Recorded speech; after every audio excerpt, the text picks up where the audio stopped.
Thank you so much for joining. So this is Empowering Adolescents Through Love and Time Travel. I'm Chelsea IRYS RENDLEN.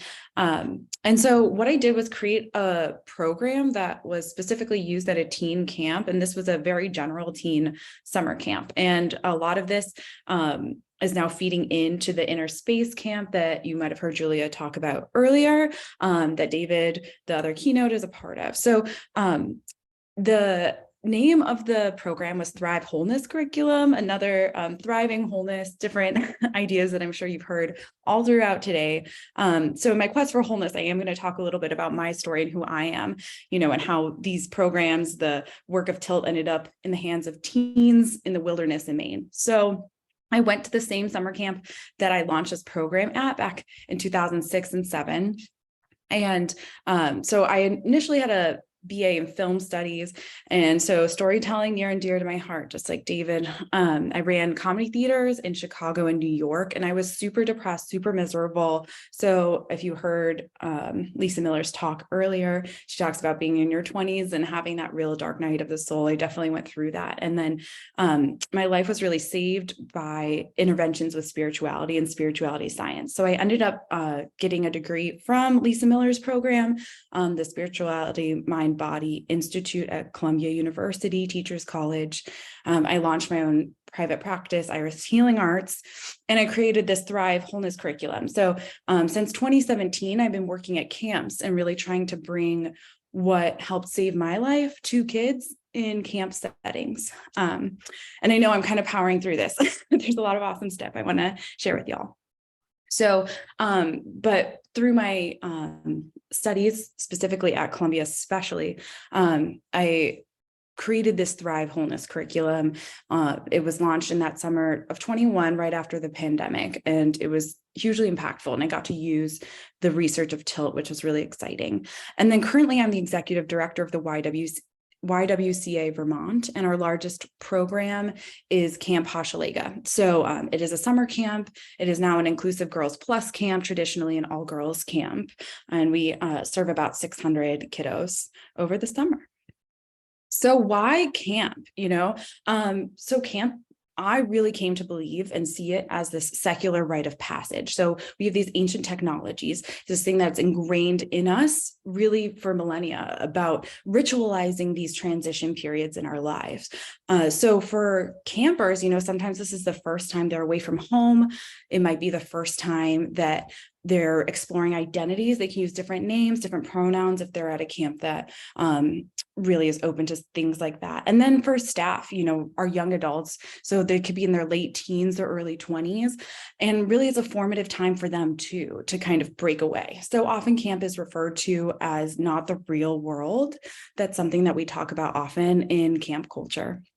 And that's partly because of this secular rite of passage that it is. So we talk about how it's in liminal space. So time-wise, it exists in a way outside of time. There's a timeless aspect to most traditional summer camps. So a lot of the traditions are extremely old. The camp that I run now is 100 years old, and they have songs that are still being sung for 100 years. We are typically, camps don't have technology. They don't allow cell phones. So really, there is this special kind of thread, this special liminality that's outside of our normal concept of time. And, often people talk about they don't know what day of the week it is. They only live by the bell. They don't know what time of day it is. So that's something that's it's intrinsically important to secular rites of passage, or any rite of passage. So it'll have a beginning and end, and it seems outside of normal time.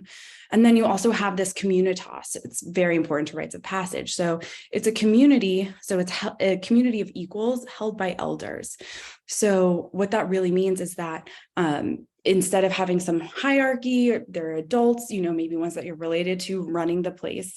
Most of the space is being held by these near peers, these staff that are relatively young. And then even the camp director can be there to hold the space as well, but they're usually less involved in the day-to-day activities and the cabin life and running the programs. And that we see reflected in really ancient traditions of rites of passage. And then we have specific and different cultural norms, again, talking about not using technology in the same way. There might be different values at camp. It's less materialistic often, less about performance and more about just participating, being part of community and love, and so the ritual, we have often camps have a ton of ritual, a ton of traditions, especially if a kiddo does not have a strong sense of religion. It could be one of the only places where they have reflective time at the end, a campfire to talk about all of their feelings that they always can count on at the end of a session. So that's a really important aspect too. And then we have myth and lore. So not only do we have like movies and TV shows that talk about how awesome summer camp is, at your specific summer camp, you're going to hear a lot of myth and lore that really make you wonder, like, is there really a ghost that lives in the cabin down the road? Did that party really happen that you heard about down at the barn that used to exist? There's a lot of different layers to this. So Thrive Wholeness curriculum really utilized and understood this in many ways. So not only did the rite of passage and camp itself hold this structure, classes were also structured to mirror this, the being kind of outside of time. So you could count on the beginning and end of class being relatively the same. So we would start with journaling and reading a poem in a round as well, and then end with people had the opportunity to share out what they felt about their class, and then tie a biodegradable reclaimed silk string to our gratitude tree, and then think of something they were grateful for. And then every week started with group agreements. So the kids would sign up for a week of programming, 50 minutes a day. And then each class that they signed up for had a different theme. So maybe nature, chill vibes, which was different relaxation techniques, superpowered, which is about reframing different anxieties or things about yourself you may not love and framing them into a place where you can love them. Enchanted, where we used a lot of trauma-informed practices to understand common spiritual tools like the tarot or crystals. And then something that was really important to this was that everything was play-based and by invitation. So if a kid didn't want to participate, they didn't have to. And that's really special and unique. Most kids are really told they have to do certain things. They have to complete assignments. They have to go to certain extracurricular activities. So giving them this option to opt out or sit and read if they didn't want to participate in the activity was really important for this to be to have this self-authorship as part of the experience of this class. And set and setting. So we met either in the library or what was called the mindfulness tent, because I led meditations there. And the kids kind of knew that there was a different respect and a way to be inside these spaces that didn't exist in other spaces in camp. So love and time travel. So camp naturally has all of these values that are about love and connectedness, loving your space and each other. And then, like we talked about, it kind of exists in this beyond outside of time. And so the activities that we did that reflected this, we would, in classes, we would read the about section of the Tilt website. So that was kind of how we introduced unconditional love. And then also some of the research and the concepts of time travel. And as I said before, everything was play-based and invitation-based. So I really tried to emphasize with any meditations, anything like that, like this is an imagination exercise. If this makes you uncomfortable, do not worry about it. Just leave it alone. But this is something for you to play with and maybe a new way to think about it. So we really wanted to make sure that these were not being given to kids as ideals, that it was really just ways to play with it. So there are different meditations that we did, from Insight Timer, Julia Mossbridge's, where you might drop a cable down to the earth, connect to one above you. And then that's typically how our meditations would start. And then there was different content. There were different activities that we would participate in where you and a partner would team up and try to answer 10 questions just through intuition about what what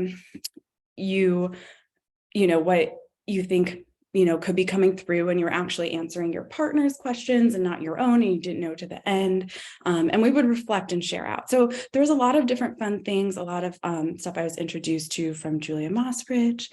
And quickly, I just want to wrap up with the effects on campers. So great. Okay, 5 minutes remaining. Awesome. Whew. I know I'm talking so fast.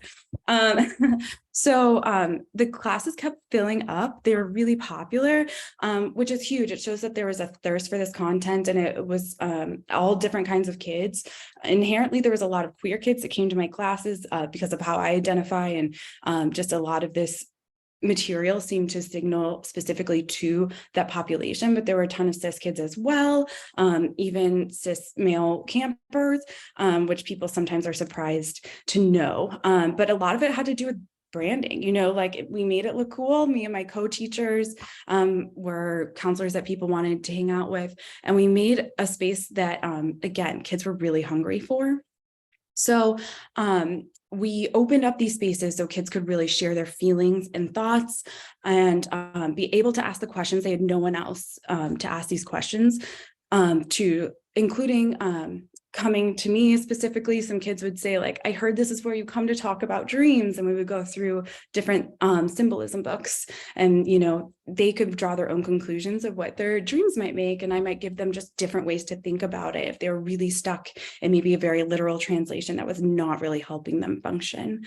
So it was really just about opening space for them to find the answers and normalizing talking about their feelings and giving language to these spiritual experiences that they have. So they inherently were having these experiences and thoughts and feelings, and we just created a container for that. So I want to end with a couple of testimonials. The camper's name was not Lisa. I have changed it for this presentation.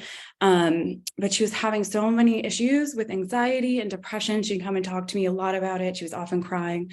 And then after a couple weeks of classes, she came up to me and said, after doing the grounding cord activity, I really realized that I didn't have to ever really feel alone. I mean, it completely shifted her perception of her inner resources. And she made me a friendship bracelet. And it was just such a beautiful moment because she found that on her own. Nobody told her that that would happen from doing these meditations. It was really just always like play, imagination exercise. But she found this connection that rooted her in a really powerful way, that she felt really changed her perception of a lot of things.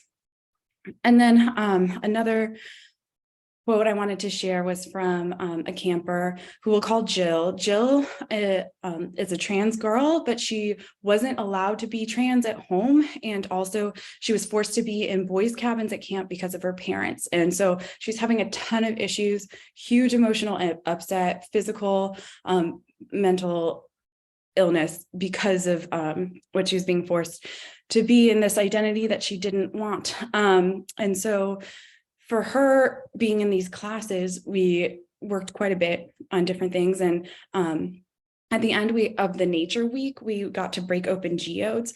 And so when Jill broke open her geode and saw the beautiful crystals inside of this rock, she came up to me after and said, now I really realized, even if I break, I won't shatter.